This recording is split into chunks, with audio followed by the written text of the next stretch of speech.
wonder how thick that ice is. I think it'll hold a car. Hey guys, welcome back to the shop. It is Friday afternoon and we got the old 2020 Nissan Rogue back in the shop. Now if you're following on the channel, you know last week we just finished that car up. This particular vehicle came from the Copart auction and had damage to the driver's side doors and fender. But if you recall on the test drive, we had some unwanted noises coming from the rear differential area. Kind of sounded like this.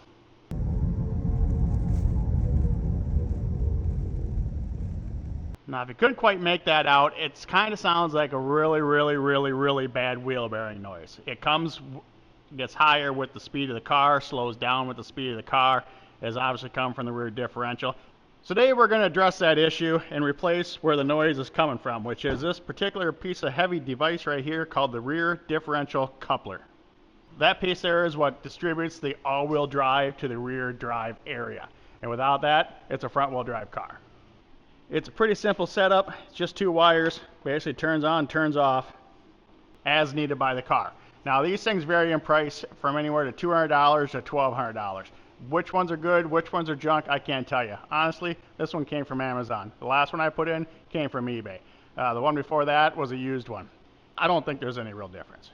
So if your car makes that kind of noise and you want to see how to fix it, join along because that's what we're doing today. Now, if you have a full-size hoist in your garage or your shop or whatever, this is an easy job. Now, if you don't, and you're going to do this in your garage on the jack stands and a jack stands being key here, it's not a real fun job, but it can be done. I've already done one on the floor because this machine was tied up.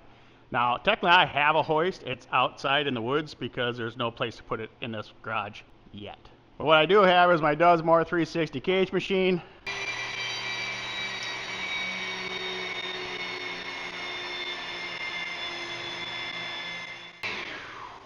Which will at least allow you to do it in a kneeling position versus laying on your back. And it looks like it's time to clean underneath of it anyways. I guess we'll do that first and we'll get set up and get going. Alright, well we got her all cleaned up when we're under the car and here's our coupler. You can see the rear drive shaft coming into it. It's pretty straightforward, not too much to it. First thing we're going to do obviously is pull the drive shaft. 4 bolts, 4 nuts, 14 millimeter on the socket, and just have to fight with it. Now, I know the lighting's not great, but there's not a lot I can do about that, right? Now I did have to put the car in neutral to move it forward about 8 inches so the 2 drive shaft bolts will come around to the bottom so I could reach them. But it's not going to fall off the hoist. It can't fall off this thing. Now that the 4 nuts are out the drive shaft, we're just going to go to these series of 10 millimeter and 12 millimeter bolts all the way around the unit. And yes, it's going to leak some oil when you get them loose. Be prepared. Okay, so we got all the bottom ones out, but now I'm going to pop the drive shaft, not bash myself in the head. That's key. Alright, so I got my big pan here. We're going to try to split the case. If I remember correctly, it's got silicone on it, so yeah, it does. So it's not real easy. You just got to kind of find a spot and get it to split, just like anything.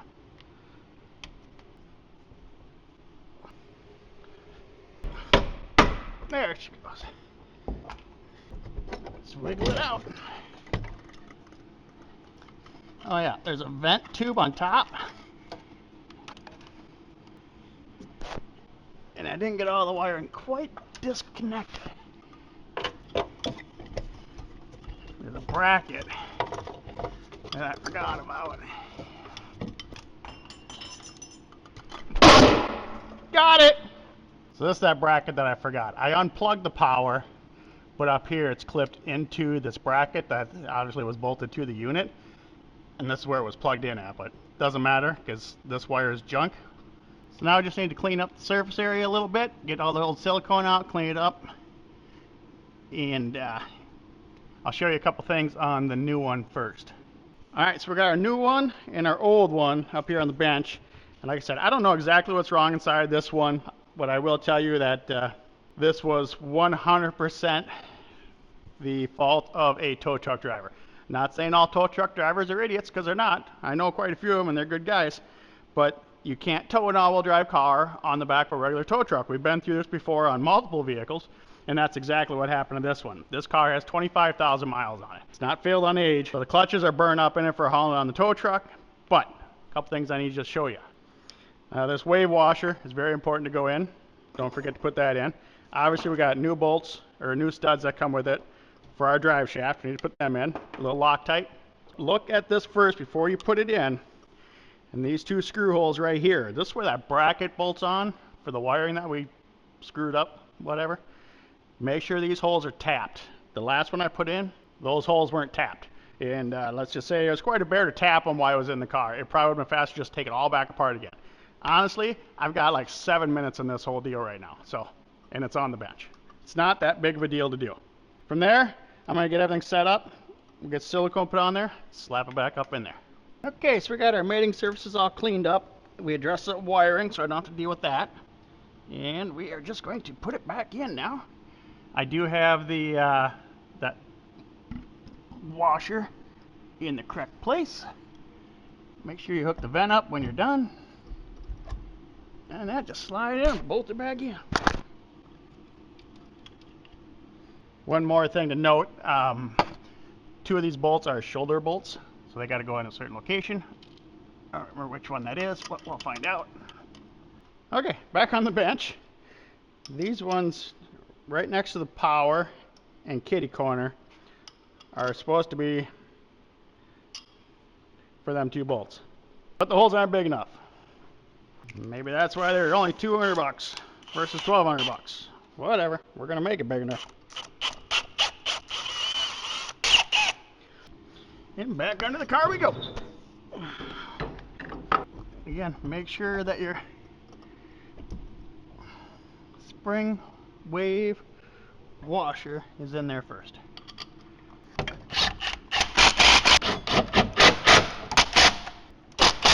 Now that's back in place, we can put our vent line back on and finish up the power.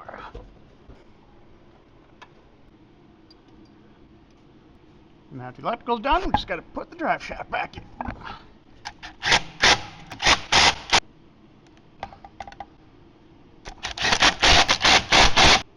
Alright, drive shaft's all back in, everything's back together, everything's plugged in. Now we're just going to check our diff fluid. Lower one is to drain it, top one obviously to fill it.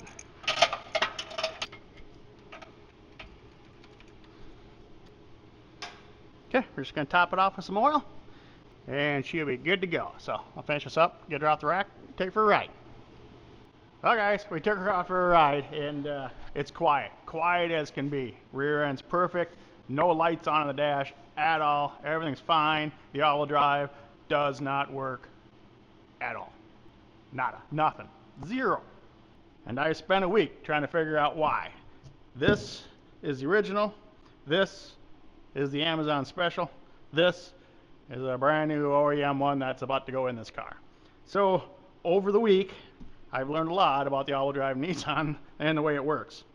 So the coupling in the rear end is literally a 2-wire electromagnetic solenoid that the computer controls how much amperage goes to it, not voltage. It sends a full 12 volts, but it varies the amperage to it to apply certain percentage of torque to the rear axle versus the front. So the other night when I took this thing for a test drive, I took it up to a park up the road that still had some ice on the parking lot, and I stopped on the ice and just kind of tried to drive off, and the front tire spun and spun and spun. Traction control light came on. The all-wheel drive lock automatically locked, and the car still went nowhere. And then I got the old message, all-wheel drive system hot, pull over, blah, blah, blah. So after some more research, I took it out to Jamie's shop, and I threw the scanner on this thing. Cleared any codes that were in the system, which there were codes in there for the prior rear coupler. I cleared all the codes, and then tried to drive it up a hill, and it didn't work. The all-wheel drive, same thing. One tire would start to spin, traction light would come on, all-wheel drive lock would come on, and then it'd say the all-wheel drive was overheating and to pull over.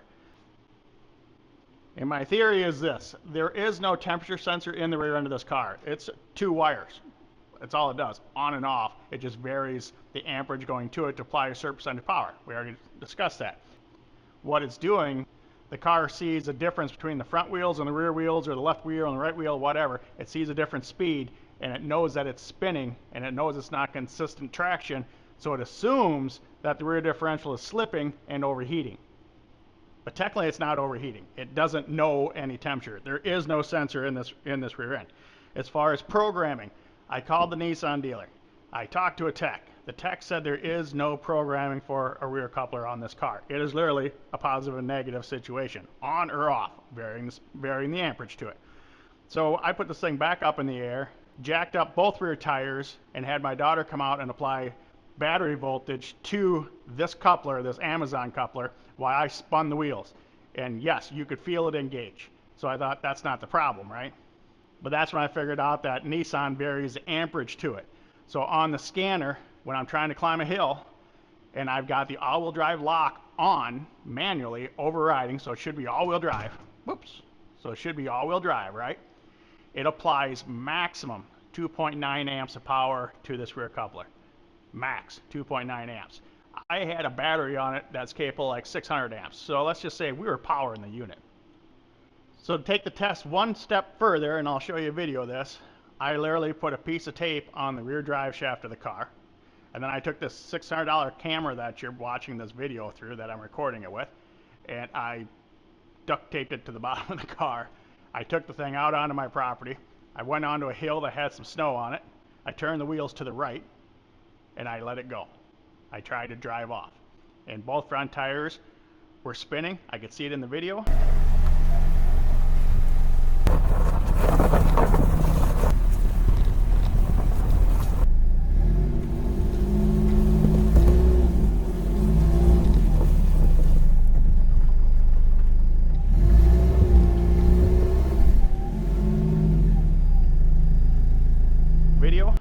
It shows the rear drive shaft is spinning because the right front's spinning, the rear drive shaft has to be spinning. They're pretty much locked together. So the only thing that's in between that drive shaft and the rear end turning, which it's not turning, is this Amazon coupler that I paid $200 for.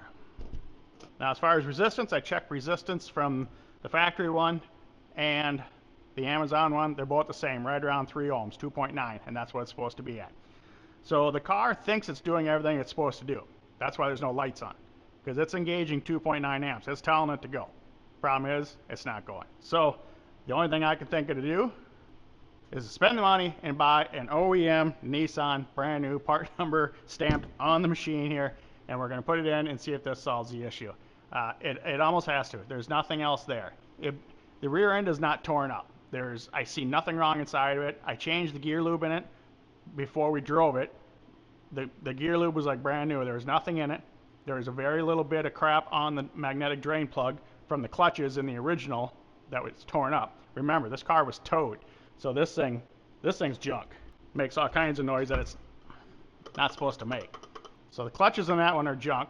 The clutches in this one are cheap, and the clutches in this one are expensive. So we're gonna put it in, see what happens. Well, we got the new coupler in. It's always easier second time, right? And we're going to take this thing for a little ride, make sure we get the oil up in there. And then, I don't know what we're going to do to test the all-wheel drive, but we're going to have to come up with something because there's no more snow out there. But I'll come up with something, even if it's wrong. So I did top off the rear diff fluid. Obviously, you don't lose much when you pull that coupling out of there. I mean, it's just a couple ounces, but we made sure it's full again, just so we can eliminate any future issues, right? So take it for a little rip, get some fluid up through there, and then I got to find somewhere to spin the front tires and hope the back tires follow.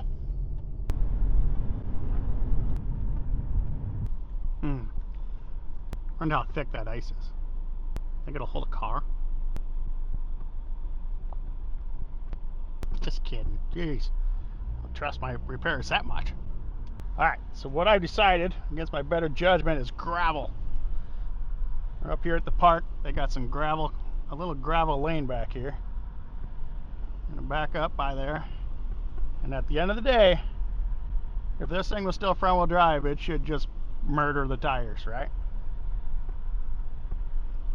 And if it's all wheel drive, it shouldn't skip a beat. Now this is just standard all wheel drive. This isn't the all wheel drive lock. We're gonna stall it, Let her eat. That's what I call all-wheel drive.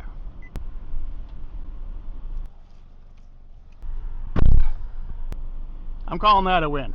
That thing didn't even spin a tire. And this is sloppy, muddy gravel. So I'm going to say the Amazon parts are garbage. And we're not buying them ever again. Well, that's going to wrap up our test of the Amazon versus OEM rear coupler for a Nissan. And like I said, I didn't plan on doing this test. I thought I could buy the $200 one from Amazon and put it in and everything would be fine. But you know, you watch enough videos on the YouTube, you know that these Amazon parts are junk. And unfortunately, I proved it. Won't order another one of them again. We're going to stick to the OEM and just pay the bill, fix it right, be done with it. So with that being said, we're going to return this one to Amazon and see what they say. See if they give my money back or not. But regardless, it's completely worthless. So, hope this video helped, guys. We'll catch you on the next one. Thanks for watching.